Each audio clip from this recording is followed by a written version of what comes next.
The kingdom is doomed. Its magical crown has been stolen. An ancient dragon is waking up. And the chosen hero is... an assistant baker? Assistant to the assistant baker. Right. Joining him are a knight who keeps falling over and a wizard who cannot control her magic. A barbarian with one strategy, an elf who steals everything, and a goat who may be smarter than all of them. Their chances of success are terrible. Their plan is worse, and somehow the fate of the entire kingdom is in their hands. Welcome to the Heroes of Almost Certain Failure, a fantasy comedy adventure where prophecy chose the wrong people, but possibly the right goat. Hello, little dreamers. I'm Luna. Welcome to Luna Bedtime Story. If you'd like a new bedtime story waiting for you every week, don't forget to subscribe and join our cozy little family. Now, get comfortable. Snuggle into your favorite blanket. Let your shoulders relax.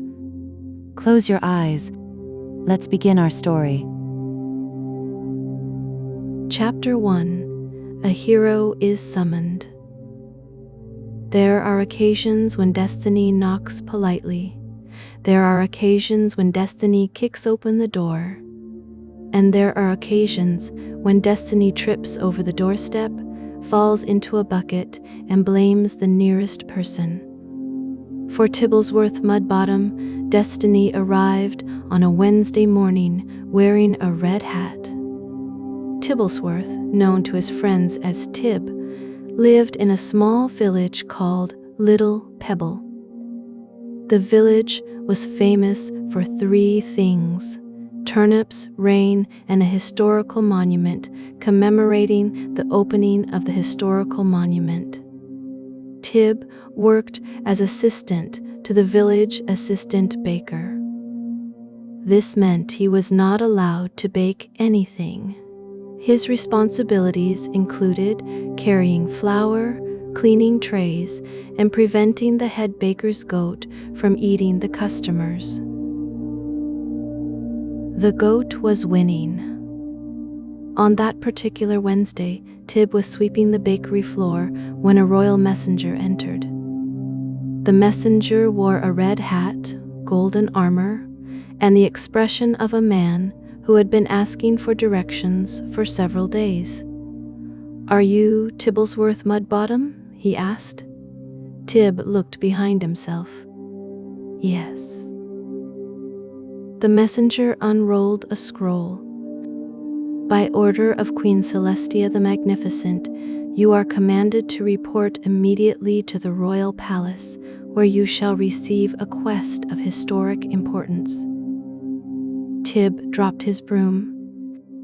A quest. Historic importance. That is what it says. Are you certain you have the right person? The messenger examined the scroll. Tibblesworth Mudbottom, assistant baker, Little Pebble. Assistant to the assistant baker. The messenger looked at the scroll again. It does not mention that. It should? Well, it does not. Tib wiped flour from his hair. What kind of quest is it? The messenger rolled up the scroll. If I knew that, I would be the hero. Tib considered this. Do heroes get paid? I believe they receive honor. Can honor be used to buy bread? No. Then it sounds poorly organized. The messenger sighed. Look, I have been traveling for 4 days. My horse hates me, my boots are wet, and a goose stole my lunch. Please come to the palace. Tib glanced at the head baker. The head baker nodded eagerly. You should go. Really? Yes. Take the goat. The goat bit Tib's sleeve. Why? Emotional support. And so Tibblesworth Mudbottom left Little Pebble with a small bag. a borrowed cloak, and a goat named Walter. Walter had not been invited on the quest. Walter had never been invited anywhere. He simply appeared. The royal palace stood at the center of the kingdom of Flummoria. Its silver towers reached toward the clouds. Its great gates were carved with images of legendary kings and queens defeating dragons, giants, and complicated tax regulations. Tib arrived shortly before sunset. A guard examined him. "You are here for the quest?" "Yes." The guard looked at Walter. "And that?" "Emotional support." Walter ate part of the guard's uniform. The guard pointed through the gate. "Go in." Inside the palace, Tib was led to the Hall of Heroes. 4 other people were waiting. The first was a knight dressed in shining armor. He stood proudly beside a huge sword. Golden hair fell around his broad shoulders. A red cape hung behind him. He looked exactly like the hero from an ancient legend. Then he sneezed, stepped on his cape, and fell backward into a decorative fountain. Beside him stood a woman in purple wizard's robes. Her pointed hat was so tall that it bent near the ceiling. Small clouds of green smoke escaped from her sleeves. The third person was a muscular barbarian carrying a double-bladed axe. He wore animal skins, iron boots, and a tiny pair of reading glasses. The fourth was an elf with 2 daggers, a black cloak, and several pockets that appeared to contain items belonging to other people. At the far end of the hall, Queen Celestia sat on a crystal throne. The queen was tall, stern, and elegant. She wore a silver crown and held a golden staff. An elderly advisor stood beside her. The advisor whispered, "That is all of them." The queen examined the group. "All of them?" "Yes, Your Majesty." "Where is Sir Archibald the Fearless?" "Retired." "Lady Sunspear?" "On another quest." "The Grey Falcon?" "Attending a wedding." "Garrick Dragonheart?" He saw the assignment and moved. "Hers to another kingdom." Queen Celestia closed her eyes for a moment. Then she addressed the assembled adventurers. "State your names and qualifications." The knight climbed out of the fountain. "I am Sir Roderick Stoutheart, defender of the innocent, champion of justice, and master swordsman." The queen raised an eyebrow. "Why were you in the fountain? Surprise water inspection. Did the water pass?" "No." The wizard stepped forward. "I am Petunia Wizzlewick, graduate of the Royal Academy of Advanced Magic." A green spark jumped from her sleeve and set her hat on fire. Petunia calmly removed the hat, stamped on it, and returned it to her head. "Mostly graduated," she added. The barbarian adjusted his tiny glasses. "I am Bumbo Thunderax." "Your qualifications?" asked the queen. "I am very strong. Anything else?" "I can count to 8. "Why only 8? Bumbo held up both hands. One hand was missing 2 fingers. The queen decided not to continue that conversation. The elf bowed. "I am Lyra Nightshadow, professional treasure hunter." The elderly advisor felt his pockets. "My watch is missing." Lyra placed it on the floor. "It appears to have fallen. Into your pocket? A mysterious world, is it not?" Finally, everyone looked at Tib. He swallowed. "I am Tibblesworth Mudbottom. And your qualifications? I can make dough. The queen waited. Tib waited. Walter chewed a curtain. Anything else? The queen asked. I can usually tell when bread is finished. The queen turned to her advisor. Why is he here? The advisor produced a dusty book. The prophecy of the rising shadow says the kingdom will be saved by one born beneath the crooked moon, raised among golden grain, whose hands command the sacred dough. Tib raised his flour-covered hands. I do work in a bakery. The queen looked deeply disappointed by prophecy. Very well. She stood. A terrible danger threatens Flummoria. The Crown of Starlight has been stolen by the sorcerer Malgrim the Exceptionally Unpleasant. Petunia raised her hand. How unpleasant. He once attended a birthday party and ate the entire cake before the guests arrived. Bumbo gasped. Monster. Queen Celestia continued. With the crown, Malgrim can awaken the Great Dragon of Grumblepeak. If the dragon rises, it will destroy the kingdom.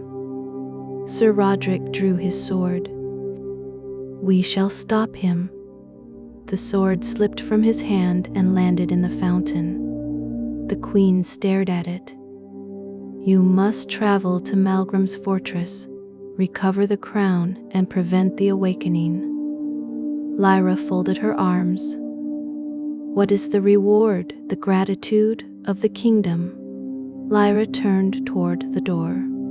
And 5,000 gold coins, the queen added. Lyra turned back. I accept the gratitude of the kingdom. The queen pointed her staff toward the great doors. Go, chosen heroes. Flummoria's fate rests in your hands. Bumbo looked at his 8 fingers. Bad place for it. Chapter 2: The Enchanted Forest. The heroes left the following morning. Sir Roderick rode a white horse called Triumph. Petunia rode a brown horse called Biscuit. Lyra rode a black horse whose original owner was probably still looking for it. Bumbo walked because his horse had collapsed when he sat on it. Tib rode in a small cart pulled by a donkey. Walter sat beside him, eating the map. They traveled north toward the enchanted forest of Elderbark.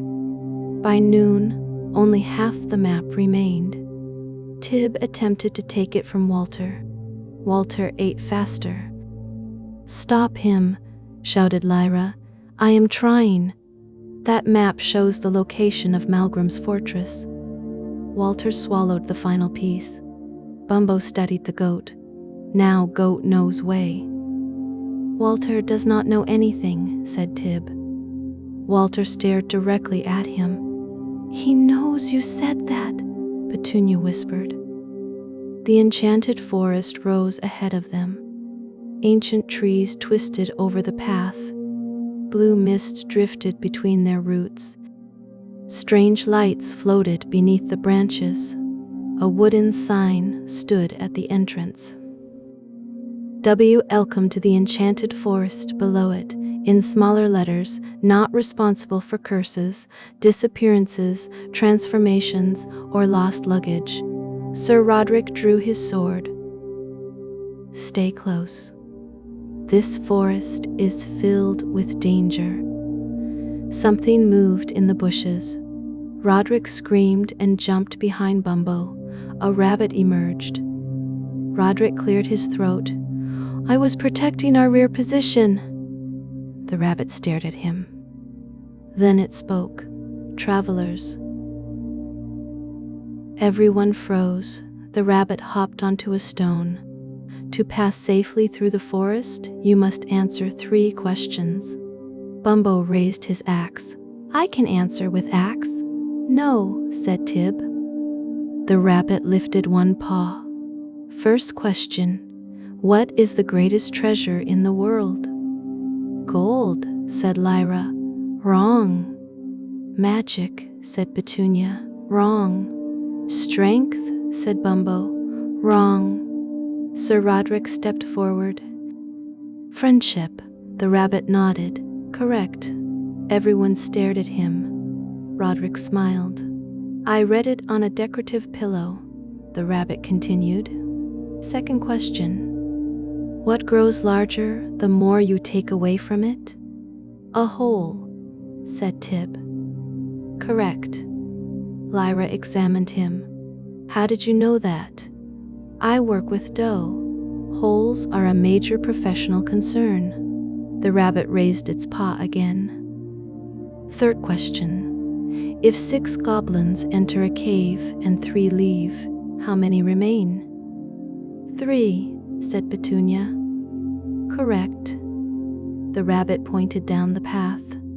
You may pass. That was easy, said Lyra. The rabbit smiled. You answered the normal questions. What are the abnormal questions? The forest floor opened beneath them. They fell. Tib landed in a pile of leaves. Bumbo landed on his feet. Petunia landed on Bumbo. Lyra caught a hanging vine. Sir Roderick landed headfirst in a bush. Walter landed on Sir Roderick. The bush groaned. Was that the knight or the bush? Asked Petunia. Both, came Roderick's voice. They were in a deep pit. The walls were smooth. High above, the rabbit looked over the edge. What was that? Lyra shouted. The abnormal part, said the rabbit. It disappeared. Bumbo attempted to climb the wall. He made it 3 feet before falling backward. Petunia searched her sleeves. I have a levitation spell. Have you used it before? Asked Tib. Certainly. Successfully? Petunia became very interested in her boots. Define successfully. Lyra tied a rope around an arrow. I can shoot this over the edge. She fired. The arrow flew upward, struck a branch, returned, and pinned Sir Roderick's cape to the ground. Roderick tried to stand and immediately fell. I believe, he said, my cape has betrayed me. Bumbo lifted Petunia toward the edge. She was still 15 feet too low. Higher, she said. Bumbo threw her. Petunia flew from the pit, screaming. A moment later, her head appeared over the edge. I am all right. Good, said Tib. Can you pull us up? No. I landed in another pit. Tib sat down. Walter sniffed the wall. The goat began scraping at the earth with his horns. Has he found something? Asked Lyra. Walter pushed through a thin layer of roots and disappeared into a hidden tunnel. The others followed. They crawled for several minutes before emerging beside Petunia's pit. Bumbo pulled her out. Petunia brushed dirt from her robes. I had a plan. Was your plan to be thrown into a second hole? Asked Lyra. It was a flexible plan. They continued through the forest. As darkness fell, they reached a circle of silver mushrooms. Petunia warned everyone not to step inside. Sir Roderick immediately stepped inside. Music filled the air. Tiny fairies appeared among the trees. They had glowing wings, delicate silver clothes, and deeply unfriendly expressions. Their queen pointed at Roderick. You have entered our sacred dancing circle. Roderick looked down. Is that bad? You must dance until sunrise. I cannot dance. The fairy queen smiled cruelly. We know, music began.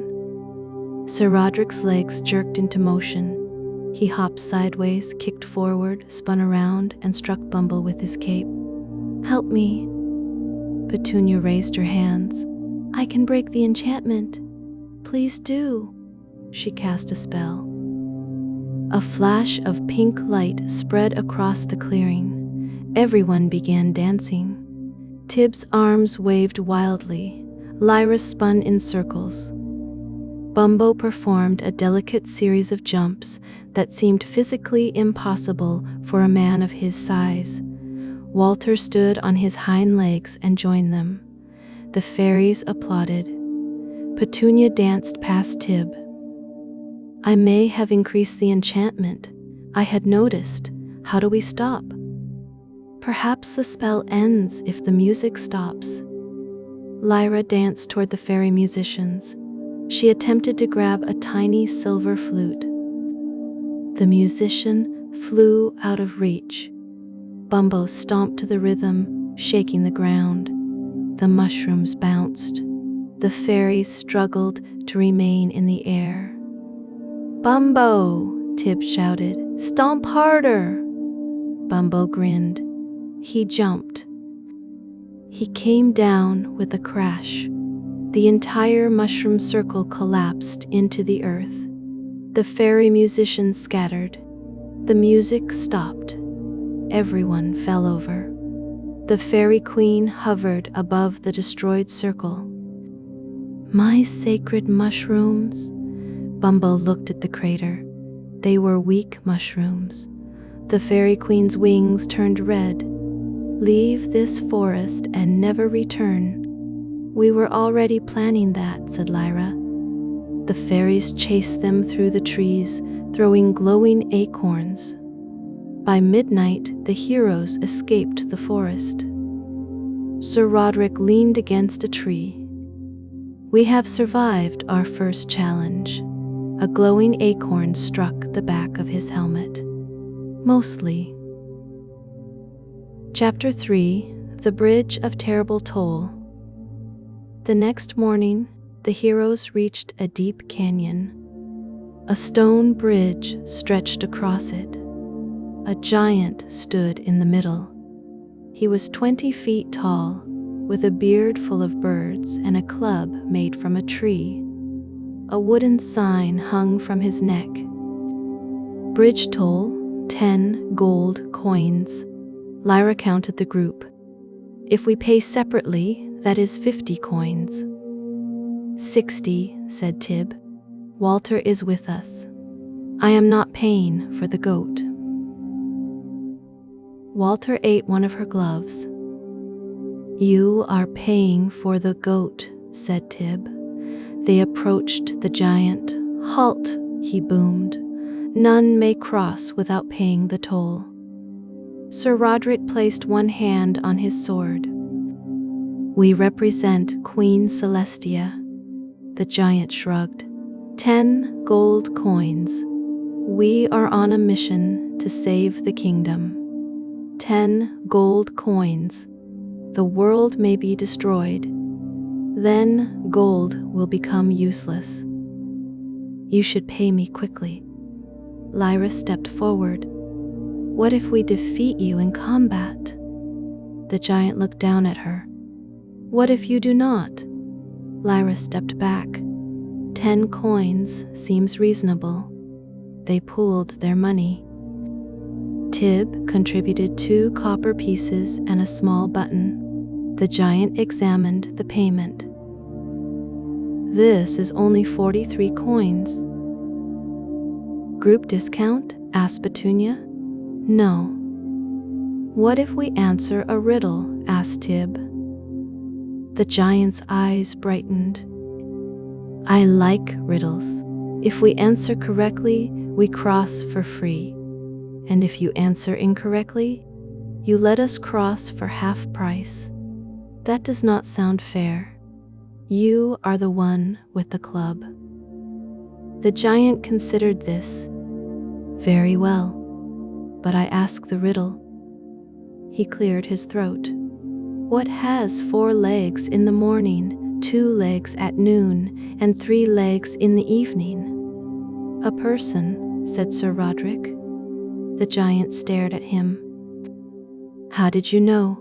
Another decorative pillow. The giant looked disappointed. Fine, you may cross. As they walked past, Bumbo stopped. I have riddle. The giant smiled. Go ahead. What has 8 fingers and holds big axe? The giant thought, I do not know. Me. Bumbo laughed so loudly that several birds flew out of the giant's beard. The giant did not laugh. Bumbo continued laughing all the way across the bridge. Halfway over, Petunia noticed smoke rising from the hills. Someone is following us. They looked back. A troop of goblins emerged from the forest. There were at least 30, dressed in black armor and waving jagged swords. Their captain pointed across the bridge. Stop the heroes! The giant held out his hand. 10 gold coins each. We serve Malgrim, shouted the captain. 10 gold coins. We are pursuing his enemies. 10 gold coins. The goblins argued among themselves. The heroes continued walking. That giant takes his job seriously, said Tib. The goblins gathered their money. The captain counted it. They were 6 coins short. The argument became louder. Bumbo wiped tears of laughter from his eyes. My riddle was good. The bridge suddenly trembled. Petunia turned. The goblins had attacked the giant. The giant swung his club. Several goblins flew into the canyon. Others charged past him. They are coming, shouted Lyra. The heroes ran. Sir Roderick reached the end of the bridge first. Prepare to fight. He drew his sword. His wet cape caught on a stone post. Roderick's legs continued forward while the rest of him remained behind.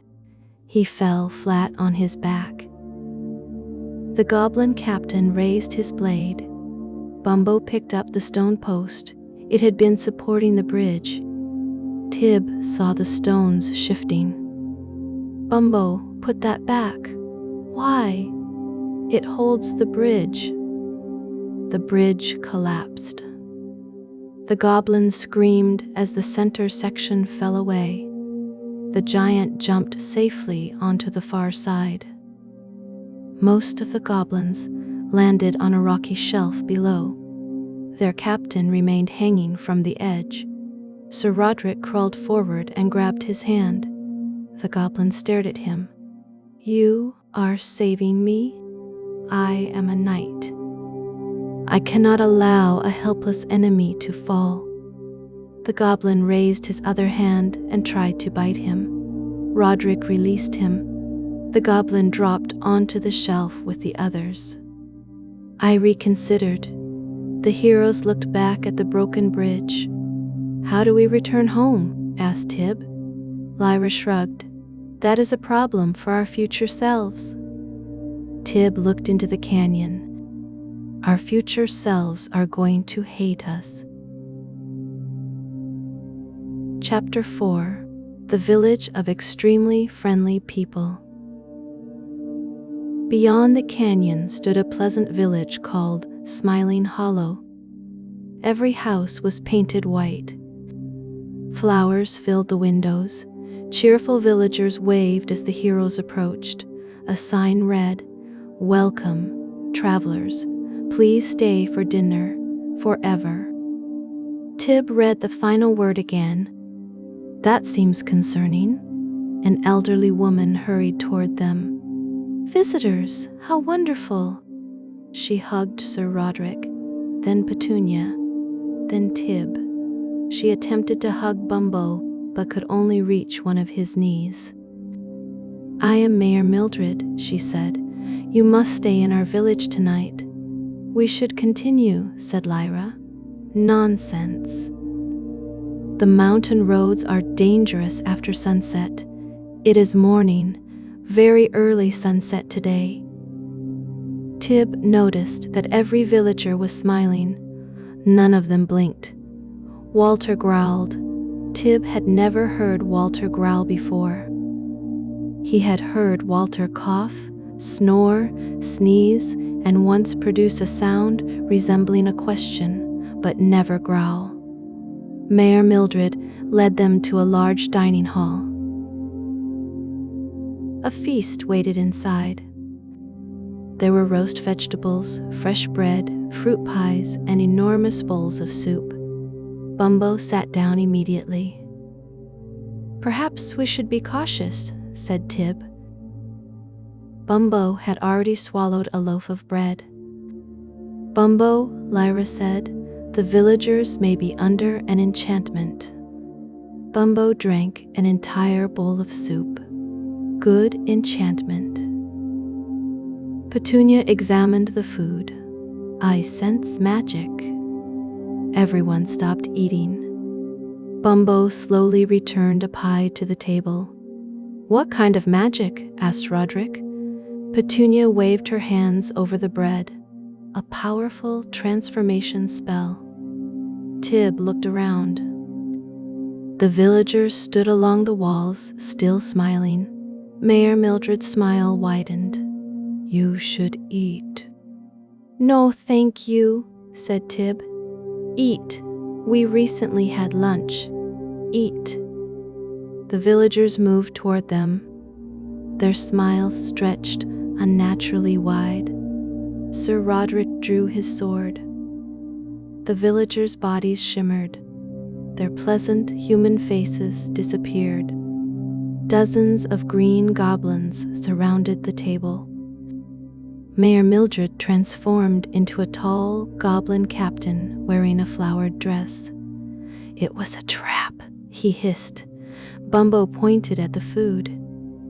"Is pie real?" "Yes." Bumbo sighed with relief and continued eating. The goblins attacked. Sir Roderick blocked a sword. Lyra flipped over the table and struck 2 goblins with the legs of a chair. Petunia raised her hands. "I need room for a spell." Tib ducked under the table. "What spell?" "Dragon breath." "That sounds dangerous. It will only affect the goblins." "How do you know?" Petunia hesitated. "I feel optimistic." She shouted the spell. A column of flame erupted from her mouth. It flew across the room, curved around the goblins, and set Sir Roderick's cape on fire. Roderick screamed. "Why is it always the cape?" He raced around the table. Tib threw a bowl of soup over him. The fire went out. A goblin swung at Tib. Walter charged.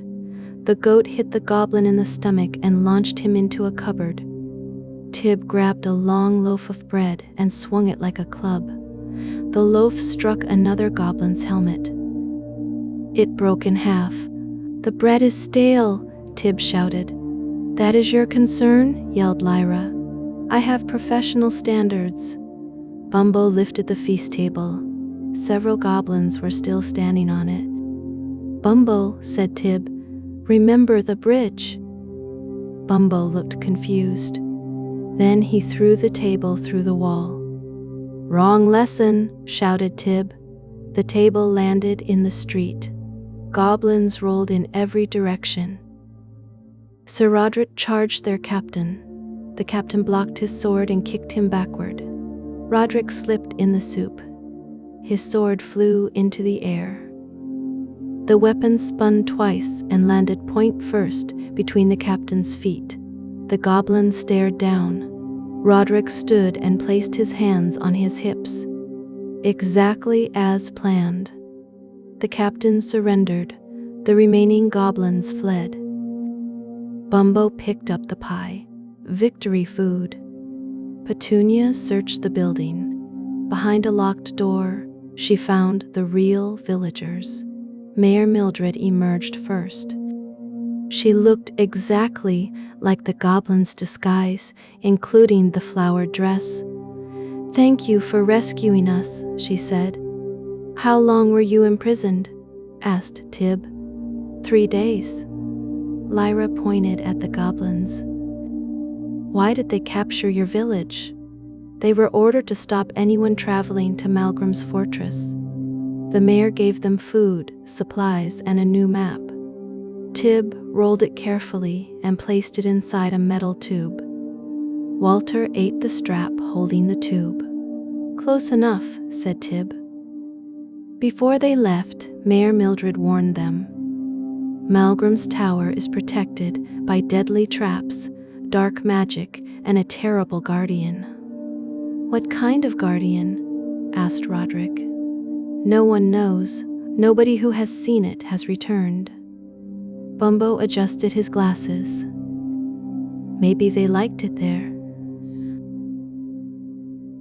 Chapter 5: Malgrim's Fortress. The fortress stood on a black hill beneath Grumblepeak. Lightning flashed over its towers. Stone gargoyles glared from the walls. A river of glowing lava surrounded the gates. Petunia studied the map. "There is a secret entrance beneath the eastern tower." "How do we reach it?" asked Tib. "We cross the lava." Sir Roderick looked at the bubbling river. "Is there a bridge?" "Yes." Everyone relaxed. Petunia pointed. The bridge was on fire. Everyone stopped relaxing. Lyra examined the distance. "I can cross with a rope." She fired an arrow toward the fortress wall. The arrow struck a gargoyle. The gargoyle opened its eyes. "Oi!" Lyra lowered the bow. "Did that statue speak?" The gargoyle pulled the arrow from its nose. "Yes, it spoke. Sorry, you should be." The gargoyle flew from the wall. It landed beside them, folded its stone wings, and glared at Lyra. "Do you have any idea how difficult it is to repair a stone nose?" Bumbo touched the gargoyle's face. "Rockbird, do not touch me." "Can you carry us over the lava?" asked Tib. The gargoyle laughed. "No, we could pay you," said Lyra. The gargoyle stopped laughing. "How much?" 10 gold coins, each? For the whole group. 15, 12, 14, 13, and you do not have to carry the goat. Walter bit the gargoyle's wing. 15, said the gargoyle. They agreed. The gargoyle carried them across one at a time.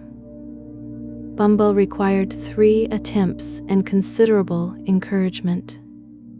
When the heroes reached the other side, Lyra handed over a small bag. The gargoyle inspected it. "These are copper coins." Lyra smiled. "You should have specified." The gargoyle roared and chased them into the secret tunnel. Inside, the heroes found a narrow staircase. It led into a circular chamber filled with hundreds of doors. Each door had a label: certain, death, probable, death slightly, embarrassing death stairs, broom closet not. "A trap, which one?" asked Tib. Lyra pointed at, "Not a trap. Obviously not that one." They chose the door marked broom closet. It opened into a broom closet. "Excellent," said Roderick. "We have outsmarted the fortress." "We are in a cupboard," said Lyra. A broom fell onto Roderick's head. They returned to the chamber. Petunia opened the door marked stairs. A staircase descended beyond it. The heroes entered. The door closed behind them. The staircase turned into a slide. They shot downward. Tib's scream echoed through the fortress. They landed in a dungeon cell. The door slammed shut. A message appeared on the wall. "Thank you for using the stairs." Tib sat up. "We should have tried certain death." Lyra examined the lock. "This is simple." She inserted 2 metal tools. There was a click. The cell door disappeared. A second click followed. The floor disappeared. They fell into another cell below. Lyra lay on her back. "That usually works." A skeleton sat in the corner. "New prisoners?" it asked. Sir Roderick fainted. Tib waved politely. "How long have you been here?" The skeleton looked at its own hands. "I am uncertain. Do you know a way out? There is a secret switch behind the 3rd stone." Bumble punched the wall. The entire wall collapsed. The skeleton stared. "That also works." They climbed through the opening, carrying the unconscious Sir Roderick. A corridor led toward the center of the fortress. At the end, they found 2 enormous golden doors. Ancient symbols glowed across them. Petunia translated, "Beyond these doors waits the guardian of 1,000 fangs." Walter bleated. Bumbo raised his axe. Finally, they pushed the doors open. A tiny dog sat in the middle of the next chamber. It had white fur, floppy ears, and a pink ribbon around its neck. Tib stared. "That is the guardian?" The dog wagged its tail. Petunia stepped forward. "How adorable!" The dog barked. Its mouth opened. Inside were hundreds of sharp teeth. Several of the teeth also had tiny mouths. Those mouths had additional teeth. Petunia stepped backward. "Less adorable?" The dog grew.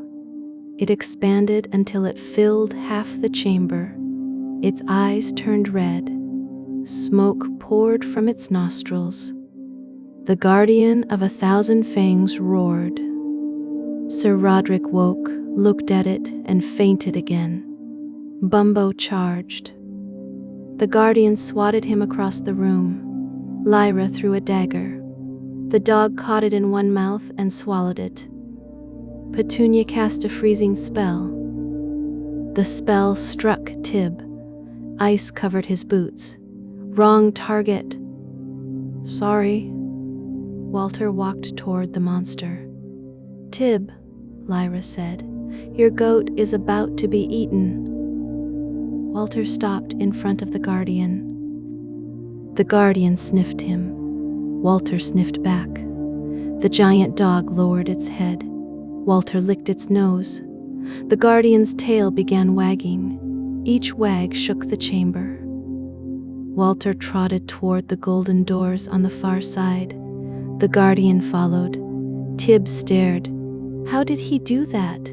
"Emotional support," said Petunia. Chapter 6: The Battle for the Crown. The final doors opened into Malgrim's throne room. The Crown of Starlight floated above a stone altar. Malgrim stood beside it. He wore black robes, a silver mask, and a cape even longer than Sir Roderick's. "Welcome," he said. His voice echoed dramatically. Then he stepped backward onto his cape and fell. There was an awkward silence. Malgrim stood quickly. "That did not happen." "Of course not," said Tib. "You have come too late. The dragon will soon awaken." Grumblepeak shook. Dust fell from the ceiling. Petunia pointed at the crown. "We are taking that." Malgrim raised one hand. "You cannot defeat me. I possess powers beyond your comprehension." Bumbo adjusted his glasses. "Many things beyond my comprehension." Malgrim fired a bolt of black energy. Bumbo blocked it with his axe. The axe transformed into a chicken. Bumbo stared at it, not axe. The chicken flapped away. Sir Roderick charged Malgrim. Their swords clashed. Roderick fought bravely for several seconds. Then Malgrim pointed at the floor. "Your boot is untied." Roderick looked down. Malgrim hit him with a magical blast. Roderick flew into a curtain. "My boot does not even have laces," Malgrim laughed. Evil. Lyra slipped behind the altar. She reached for the crown. It shocked her. Her hair stood straight up. "The crown is protected." "There is a magical barrier," Petunia shouted. "Can you remove it?" "Yes, successfully." Petunia searched her sleeves. "Possibly." Grumblepeak shook again. A deep roar sounded beneath the fortress. Malgrim raised his arms. "Rise, mighty dragon." Nothing happened. Malgrim waited. Another roar echoed. "Rise!" a distant voice responded. 5 more minutes. Malgrim lowered his arms. The dragon has been asleep for 3,000 years. It is having difficulty adjusting. Tib looked at the altar. Words were carved around its base. He read them aloud. "Only the hand of the chosen one may lift the crown of starlight." Everyone looked at him. Tib sighed. "This is about the dough, is it not?" He approached the crown. Malgrim fired another bolt. Walter jumped in front of Tib. The magic struck the goat. There was a flash. Walter transformed into an enormous goat with silver horns. He charged Malgrim. The sorcerer screamed and ran around the throne. Walter chased him. Bumbo cheered. "Big goat!" Tib reached through the barrier. It felt warm, like the inside of an oven. His fingers closed around the crown. The barrier vanished. Tib lifted it from the altar. The fortress shook violently. Outside, rocks exploded from the side of Grumblepeak. A gigantic red dragon emerged. Its wings covered the sky. Fire glowed inside its jaws. Malgrim climbed onto the throne. "Yes, destroy them." The dragon looked through the broken wall. It yawned. "Who are you?" "I am Malgrim, your master." The dragon squinted. "No, I awakened you. You were shouting. I command you with the Crown of Starlight." Tib held up the crown. "You mean this crown?" Malgrim stared. "How did the baker get it?" "Assistant to the assistant baker," Tib corrected. The dragon pushed its head into the throne room. "What is happening?" "Malgrim wants you to destroy the kingdom," said Petunia. The dragon frowned. "Why?" "Because he is evil," said Lyra. "That is not a reason." "Thank you," Tib exclaimed. "I keep saying that." Malgrim pointed at them. "Silence, dragon, burn them." The dragon inhaled. Fire glowed between its teeth. Petunia frantically searched for a spell. Sir Roderick raised his shield. Bumbo held up a chair. Lyra hid behind Bumbo. Tib held the crown over his head. Walter continued chasing Malgrim. Then the dragon sneezed. A small cloud of smoke emerged from its nostrils. "Sorry," it said. "Allergic to goats." Walter struck Malgrim from behind. The sorcerer flew from the throne and landed beneath the dragon's nose. The dragon sneezed again. This time, a massive burst of wind sent Malgrim through a window. His scream faded into the distance. Everyone looked through the window. Far below, Malgrim landed in the river of lava. Fortunately for him, one of Petunia's earlier spells had accidentally turned the lava into warm pudding. Malgrim stood waist-deep in it. He shook his fist. "I shall return." The gargoyle flew past and struck him with a bag of copper coins. Malgrim fell face first into the pudding. The dragon looked at Tib. "Are you going to order me around?" "No." "Are you going to shout?" "No." "Do you have food?" Tib reached into his bag. He found one loaf of bread. The dragon ate it. "This is excellent." Tib straightened proudly. "I made the dough." The dragon settled beside the mountain. "In that case, I shall not destroy the kingdom." "That is all it took?" asked Lyra. "I was hungry." Petunia stared at Tib. The prophecy was about feeding the dragon. Tib nodded. Most problems are easier after lunch. Epilogue: The Victorious Return.